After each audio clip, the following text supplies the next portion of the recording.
Hello friend, स्वागत है आप सभी का आपके अपने यूट्यूब चैनल RHL क्लासेस पर। आज मैं आपके लिए 500 जनरल साइंस के मोस्ट इम्पॉर्टेंट क्वेश्चन का भाग 1 लेकर आया हूं। मैं आपको हर भाग में मोस्ट इम्पॉर्टेंट जनरल साइंस के क्वेश्चन करवा रहा हूं। फ्रेंड, ये क्वेश्चन इतने ज़्यादा इम्पोर्टेंट हैं, अगर आप किसी भी एग्ज़ाम की तैयारी कर रहे हों, ये वीडियो और उसके सभी भाग आपके लिए काफ़ी ज़्यादा महत्वपूर्ण रहने वाले हैं। तो इस वीडियो को बिना स्किप किए हुए पूरा देखिएगा, और जो लोग चैनल पर नए हैं चैनल को सब्सक्राइब कर लें और बेल आइकन को प्रेस कर लें, जिससे कि हर नई वीडियो की लेटेस्ट नोटिफिकेशन सबसे पहले आपको मिले। तो चलिए शुरू करते हैं फ्रेंड, फर्स्ट क्वेश्चन से। पहला क्वेश्चन है, उगते व डूबते समय सूर्य लाल प्रतीत होता है, क्यों होता है? फ्रेंड, ये क्वेश्चन कई बार एग्जाम में पूछा गया है। तो प्रश्न है, उगते व डूबते समय सूर्य लाल प्रतीत होता है, क्यों होता है? क्योंकि लाल रंग का प्रकीर्णन सबसे कम होता है। और यहीं पे बैगनी रंग की बात करते हैं तो बैगनी रंग का प्रकीर्णन सबसे अधिक होता है। ठीक है। अगला क्वेश्चन है, रेडियो एक्टिवता की खोज किसने की थी? रेडियो एक्टिवता की खोज किसने की थी? हेनरी बेकरल ने की थी। सर, ने 3 वैज्ञानिक से, तीनों संयुक्त रूप से मिलकर किए थे। हेनरी बेकरल हो गए, और पी क्यूरी हो गए, और एम क्यूरी हो गए। ठीक है, तो इनका भी नाम याद रखिएगा। यदि ऑप्शन में आता है तो ये भी आपका आंसर सही होगा। ठीक है।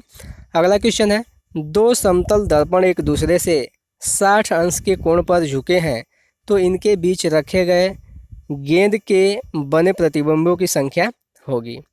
ठीक है फ्रेंड, क्वेश्चन कह रहा है कि दो समतल दर्पण एक दूसरे से 60 अंश के कोण पर झुके हैं, इनके बीच एक गेंद के प्रतिबिंबों की संख्या कितनी होगी? तो फ्रेंड, इसका एक फार्मूला होता है। फार्मूला क्या होता है? 360 बटे थीटा माइनस 1। ठीक है। थीटा आपको प्रश्न में देगा 60 अंश से 50 अंश, या जितना भी अंश कहेगा। ठीक है, तो यहाँ उसका मान रख देंगे। तब यहाँ थीटा की जगह हम क्या रख देते हैं? 60 रख देते हैं, और माइनस 1। तो 0 से 0 कटा दीजिए, और 6 से 6 छड़े के 36, तो 6 माइनस 1 आता है, बराबर हमारा क्या हो जाएगा? 5 प्रतिबिंब बनेंगे। ठीक है, तो यही फार्मूला है प्रतिबिंबों की संख्या निकालने का। अगला प्रश्न है, पानी के अंदर हवा का एक बुलबुला किस तरह बर्ताव करता है? तो पानी के अंदर हवा का एक बुलबुला किस तरह का बर्ताव करता है? अवतल लेंस की तरह बर्ताव करता है। अगला प्रश्न है, इकाइयों की समस्त व्यवस्थाओं में किस इकाई की मात्रा समान होती है? तो किसकी समान होती है? विशिष्ट गुरुत्व की इकाई की मात्रा समान होती है। अगला क्वेश्चन है, यदि कोई मनुष्य समतल दर्पण की ओर 4 मीटर प्रति सेकंड की चाल से आ रहा है, तो दर्पण में मनुष्य का प्रतिबिंब किस चाल से आता हुआ प्रतीत होगा? तो फ्रेंड, इसका दोगुना होता है। ठीक है, इसका दोगुना हो, जैसे 4 मीटर प्रति सेकंड की वेग से आ रहा है, तो दर्पण में मनुष्य का प्रतिबिंब किस चाल से आता हुआ प्रतीत होगा? 8 मीटर से हो जाएगा। इसका 4 में 2 का गुणा कर देंगे। ठीक है, यदि यहाँ 5 होगा तो 5 दूना 10 हो जाएगा, 10 मीटर प्रति सेकंड से आता हुआ प्रतीत होगा। ठीक है, चलिए अगला क्वेश्चन देखते हैं। कारों, ट्रकों और बसों में ड्राइवर की सीट के बगल में कौन सा दर्पण लगा होता है? तो उत्तल दर्पण लगा होता है, जिससे ड्राइवर क्या करता है? पीछे के आने वाली गाड़ियों को देखता है। ठीक है। और अवतल दर्पण की बात करते हैं, तो अवतल दर्पण का यूज किस में होता है? टार्च में, सर्च लाइट, हेडलाइट और सेविंग मिरर में होता है। ठीक है, अवतल दर्पण का यूज होता है। चलिए अगला क्वेश्चन देखते हैं। ऐसे तत्व जिनमें धातु और अधातु दोनों के गुण पाए जाते हैं कहलाते हैं, क्या कहलाते हैं? उपधातु कहलाते हैं। जिसमें धातु और अधातु दोनों के गुण पाए जाएंगे उसे हम उपधातु कहेंगे। अगला है, क्वेश्चन है, वनस्पति विज्ञान के जनक कौन है? वनस्पति विज्ञान के जनक कौन है? तो थियोफ्रेस्टस थियोफ्रेस्टस हैं, वनस्पति विज्ञान के जनक हैं। अगला क्वेश्चन है, निम्नलिखित में से किसमें ध्वनि की चाल सबसे अधिक होती है? तो ध्वनि की चाल सबसे अधिक किसमें होती है? इस्पात में होती है। उसके बाद किसमें होती है? द्रव में होती है। और उसके बाद किसमें होती है? गैस में होती है। ठीक है, वायु में ध्वनि की चाल कितनी होती है? 332 मीटर प्रति सेकंड होती है। और इस्पात में कितनी होती है? इस्पात में बहुत अधिक होती है, 5130 मीटर प्रति सेकंड होती है। ठीक है, तो इसीलिए इस्पात में ध्वनि की चाल सबसे अधिक होती है। चलिए अगला क्वेश्चन देखते हैं। अगला क्वेश्चन है, एक व्यक्ति घूमते हुए स्टील पर बाहें फैलाए खड़ा है, एकाएक वह बाहें सिकोड़ लेता है, तो स्टूल का कोणीय वेग होगा। स्टूल का कोणीय वेग क्या हो जाएगा? बढ़ जाएगा। यदि एक व्यक्ति घूमते हुए स्टूल पर बाहें फैलाए खड़ा है और एकाएक वह बाहें सिकोड़ लेता है तो स्टूल का कोणीय वेग बढ़ जाएगा। ठीक है, चलिए अगला क्वेश्चन देखते हैं। चंद्रमा पर एक बम विस्फोट होता है तो इसकी आवाज़ पृथ्वी पर सुनाई देगी या नहीं देगी? तो इसकी आवाज़ पृथ्वी पर सुनाई नहीं देगी। ठीक है फ्रेंड, यदि चंद्रमा पर एक बम विस्फोट होता है तो इसकी आवाज़ पृथ्वी पर सुनाई नहीं देगी। ये भी क्वेश्चन कई बार पूछा हुआ है एग्जाम में। अगला क्वेश्चन है, चंद्रमा पर वायुमंडल न होने का कारण है। चंद्रमा पर वायुमंडल न होने का कारण क्या है? पलायन वेग का न होना है। ठीक है, चंद्रमा पे पलायन वेग बहुत ही कम है। अगला क्वेश्चन है, यदि किसी सरल लोलक की लंबाई 4% बढ़ा दी जाए तो उसका आवर्तकाल बढ़ जाएगा। उसका आवर्तकाल कितना बढ़ जाएगा? 2% बढ़ जाएगा। देखिए फ्रेंड, उसका फार्मूला होता है आवर्तकाल का T बराबर 2π√L/g होता है। तो लंबाई को कह रहा है कि 4% बढ़ा दी जाए, तो लंबाई को जब 4% बढ़ाया जाएगा, यल की जगह हम 4 रखेंगे और जब इसका स्क्वायर रूट हटेगा तो क्या हो जाएगा? 2 हो जाएगा। तो इसलिए कितना बढ़ जाएगा? 2% केवल बढ़ेगा, उसका कम ही बढ़ेगा। ठीक है, अब उसी तरह से यदि कह दें कि 9% बढ़ा दी जाए तो उसकी लंबाई कितनी, उसका आवर्तकाल कितना बढ़ जाएगा? तो 9 का स्क्वायर 3 का स्क्वायर 9 होता है, तो कितना हो जाएगा? 3% बढ़ जाएगा। ठीक है, अगला क्वेश्चन है, यदि एक लड़की झूला झूल रही है, उसके पास एक अन्य लड़की आकर बैठ जाती है तो झूले का आवर्तकाल होगा। झूले का आवर्तकाल क्या होगा? उसमें कोई परिवर्तन नहीं होगा, वो अपरिवर्तित रहेगा। ठीक है, कह रहा है कि एक लड़की झूला झूल रही है, उसके पास एक अन्य लड़की आकर बैठ जाती है तो उसका आवर्तकाल क्या होगा? अपरिवर्तित रहेगा। यदि वहीं एक लड़की आकर उस पर क्या होती है? खड़ा हो जाती है तो उसके आवर्तकाल क्या होगा? घट जाएगा। यदि आकर लड़की उस पर खड़ा हो जाती है झूले पे तो उसका आवर्तकाल क्या होगा? घट जाएगा। ये भी प्रश्न कई बार एग्जाम में पूछा हुआ है। अगला क्वेश्चन है, हम रेडियो की घुंडी घुमाकर विभिन्न स्टेशनों के प्रोग्राम सुनते हैं, यह संभव है। यह किसके द्वारा संभव है? अनुनाद के कारण ये संभव है। ठीक है, हम रेडियो में क्या करते हैं? घुंडी घुमाकर विभिन्न स्टेशनों के प्रोग्राम सुनते हैं, यह संभव है। अनुनाद के कारण ये संभव है। चलिए अगला क्वेश्चन है, वेंचुरी मीटर से क्या ज्ञात करते हैं? वेंचुरी मीटर से क्या ज्ञात करते हैं? जल के प्रवाह की दर हम ज्ञात करते हैं। ठीक है, ये किसके सिद्धांत पे कार्य करता है? तो ये बर्नौली प्रमेय के सिद्धांत पे काम करता है वेंचुरी मीटर। ठीक है, अगला क्वेश्चन है, चौराहों पर पानी के फुहारे में गेंद नाचती रहती है, क्यों नाचती रहती है? चौराहे पर आप लोगों ने देखा होगा कि फुहारे पे एक गेंद को रखा जाता है जो क्या करती है? वो नाचती रहती है। क्यों नाचती है? क्योंकि पानी का वेग अधिक होने से दाब घट जाता है।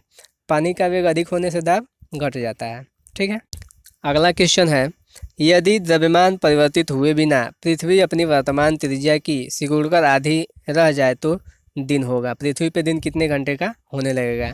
यदि पृथ्वी की जो त्रिज्या इस समय है, यदि वो त्रिज्या सिकुड़कर आधी हो जाए और द्रव्यमान वही रहे तो दिन पृथ्वी पे दिन कितने घंटे का होगा? 12 घंटे का होने लगेगा। ठीक है, अगला क्वेश्चन है, यदि किसी पिंड को पृथ्वी से 11.2 होता है फ्रेंड, 11.2 है, यहाँ गलत दिया हुआ, 11.2 किलोमीटर प्रति सेकंड के वेग से फेंका जाए तो पृथ्वी पर पिंड कभी नहीं लौटेगा। ठीक है, पृथ्वी का पलायन वेग होता है कितना? 11.2 किलोमीटर प्रति सेकंड होता है और इसके हिसाब से यदि किसी भी पिंड को फेंका जाएगा तो पृथ्वी पर वो कभी लौट के नहीं आएगा। ठीक है, अगला क्वेश्चन है, उपग्रह के समय ज्ञात करने के लिए अंतरिक्ष यात्री को क्या प्रयोग करना चाहिए? उपग्रह के समय ज्ञात करने के लिए अंतरिक्ष यात्री को क्या प्रयोग करना चाहिए? तो स्प्रिंग की घड़ी उसे प्रयोग करना चाहिए। चलिए अगला क्वेश्चन देखते हैं, यदि पृथ्वी की त्रिज्या 1% कम हो जाए किंतु द्रव्यमान वही रहे तो पृथ्वी तल का गुरुत्वीय त्वरण होगा। यदि पृथ्वी की त्रिज्या 1% कम हो जाए किंतु द्रव्यमान वही रहे तो पृथ्वी तल का गुरुत्वीय त्वरण होगा। कितना होगा? 2% घट जाएगा। ठीक है, अगला क्वेश्चन है, दाब का मात्रक है। दाब का मात्रक क्या है? पास्कल है। ठीक है, दाब का फार्मूला क्या होता है? P बराबर F/A इसका फार्मूला होता है। अगला क्वेश्चन है, खाना पकाने का बर्तन होना चाहिए। खाना पकाने का बर्तन कैसा होना चाहिए? उच्च विशिष्ट ऊष्मा का और निम्न चालकता होनी चाहिए। ठीक है, उच्च विशिष्ट ऊष्मा तथा निम्न चालकता का होना चाहिए बर्तन जिसमें हम खाना बना रहे हैं। अगला क्वेश्चन है, झरने में जब जल ऊंचाई से गिरता है तो उसका ताप होता है। जब झरने में जल ऊंचाई से गिरता है तो जल का ताप क्या होता है, बढ़ जाता है। ठीक है। अगला क्वेश्चन है, केल्विन तापमापी में बर्फ़ का गलनांक होता है। केल्विन तापमापी में बर्फ़ का गलनांक होता है, कितना होता है, 0.0 केल्विन होता है। ठीक है। अगला क्वेश्चन है, बॉटनी शब्द की उत्पत्ति किस भाषा के शब्द से हुई है। तो किससे हुई है, ग्रीस भाषा के शब्द से हुई है। अगला क्वेश्चन है, क्यूरी किसकी इकाई का नाम है। क्यूरी किसकी इकाई का नाम है, रेडियो एक्टिव धार्मिकता की इकाई का नाम क्या है, क्यूरी है। ठीक है। अगला क्वेश्चन है, किस रंग की तरंगदैर्घ्य सबसे कम होती है। किस रंग की तरंगदैर्घ्य सबसे कम होती है, बैगनी की होती है। और वहीं सबसे अधिक की बात करें कि किस तरंगदैर्घ्य सबसे अधिक होती है, किस रंग की तरंगदैर्घ्य सबसे अधिक होती है, तो क्या होगा, लाल होगा। ठीक है।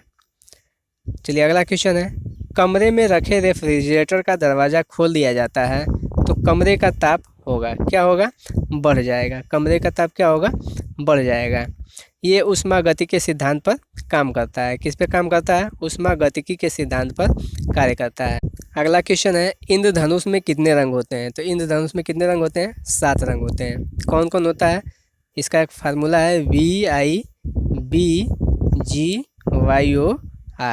ठीक है। तो violet, indigo, blue, green, yellow, orange, red, ये 7 कलर उसमें होते हैं इंद्रधनुष में। अगला क्वेश्चन है, सेकेंड पेंडुलम का आवर्तकाल क्या होता है। सेकेंड पेंडुलम का आवर्तकाल क्या होता है, 2 सेकेंड होता है। ठीक है। अगला क्वेश्चन है, भारतीय विज्ञान संस्थान कहाँ स्थित है। भारतीय विज्ञान संस्थान कहाँ स्थित है, बंगलौर में स्थित है। ठीक है। अगला है, पराध्वनि विमानों की चाल होती है। पराध्वनिक विमानों की चाल होती है, कितनी होती है, ध्वनि की चाल से अधिक उनकी चाल होती है। ठीक है। उसमें कौन कौन से आ जाएंगे, उसमें आ जाएगा जो लड़ाकू विमान होता है वो आ जाएगा। ठीक है। लड़ाकू विमान की चाल क्या होती है, ध्वनि की चाल से अधिक होती है। अगला क्वेश्चन है, भू स्थिर उपग्रह की पृथ्वी से ऊंचाई होती है। भू स्थिर उपग्रह की पृथ्वी से ऊंचाई कितनी होती है, 36,000 किलोमीटर ऊंचाई होती है भू स्थिर उपग्रह की। अगला क्वेश्चन है, चिकित्सा शास्त्र में विद्यार्थियों को किसकी शपथ दिलाई जाती है। चिकित्सा शास्त्र में विद्यार्थियों को किसकी शपथ दिलाई जाती है, तो हिप्पोक्रेट्स की शपथ दिलाई जाती है। अगला क्वेश्चन देखते हैं, कार में रेडिएटर का क्या कार्य होता है। कार में रेडिएटर का कार्य क्या होता है, इंजन को ठंडा करना इसका काम होता है। अगला क्वेश्चन है, मनुष्य के शरीर का ताप होता है। मनुष्य के शरीर का ताप कितना होता है, 37 डिग्री सेल्सियस होता है। ठीक है। अगला है, दूरदृष्टि से पीड़ित व्यक्ति को क्या होता है, दूरदृष्टि का जो व्यक्ति पीड़ित होता है उसको क्या होता है, निकट की वस्तु दिखाई नहीं देता है। वहीं यदि निकट दृष्टि दोष का व्यक्ति होगा तो उसको दूर की वस्तु दिखाई नहीं देगी। ठीक है। तो दूरदृष्टि से पीड़ित व्यक्ति को निकट की वस्तु नहीं दिखाई देती है और निकट दृष्टि दोष से पीड़ित व्यक्ति को दूर की वस्तु नहीं दिखाई देती है। अगला क्वेश्चन है, किताब के ऊपर रखे किसी लेंस को ऊपर उठाने पर यदि मुद्रित अक्षरों का आकार बढ़ता हुआ दिखाई देता है तो लेंस होगा। यदि कोई किताब है और उस पर यदि एक हम लेंस रखा हुआ है और इस लेंस को ऊपर उठा रहे हैं, जो उस पर जो अक्षर लिखे हुए हैं किताब पे, वो अक्षर का आकार बढ़ता हुआ प्रतीत हो रहा है, तो उसको हम क्या कहेंगे कि वो कौन सा लेंस हो सकता है, वो उत्तल लेंस होगा। ठीक है। यदि छोटा प्रतीत होगा तो कौन सा होगा, अवतल लेंस हो जाएगा। ठीक है। अगला चलिए क्वेश्चन देखते हैं।